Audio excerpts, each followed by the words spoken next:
Hey guys, welcome to my videos. So guys, today in this video I'm going to show you how you can change the fob key battery of your car key yourself.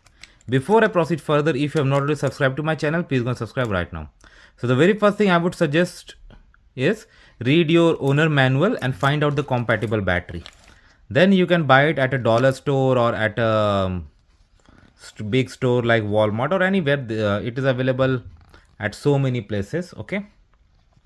Now the first step, we have to first time what I'm gonna do, I'm gonna take away this key. Okay.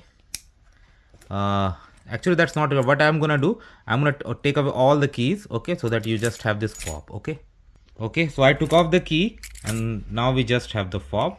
Next we are gonna open it. I'm gonna show you how.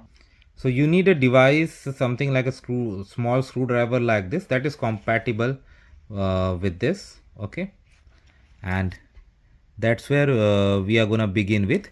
So if you see focused here, you see my thumb here, you have a place where you can actually insert it and begin. So I begin from there, and because now I'm gonna move this slowly all the way till this side. So in this way I was able to separate both of these, and you see this is a battery. See how it is placed. Now I'm gonna open this battery, that new one I have.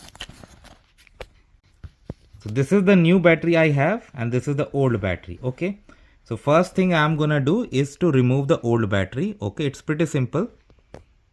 Using the same tool, like I just went here and just slightly up and it came out. Now in the same direction where it like the previous one, you see this is plus, it's gonna go down. And let me show you one more thing if I can. Let me take this out.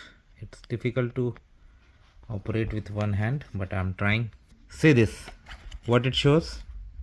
Plus. And if you look at the battery, this side, plus. So plus goes to plus. Okay, so this is the correct configuration. Now I'm gonna combine the key back. It's pretty simple. Okay, so you just need to put them together and press it. It's pretty simple. It gets locked. Now I can hear my car from outside, so it's working. So you see that how simple it is, guys. So let me know what you feel about it. Thanks for watching this, and please subscribe to the channel. Thank you.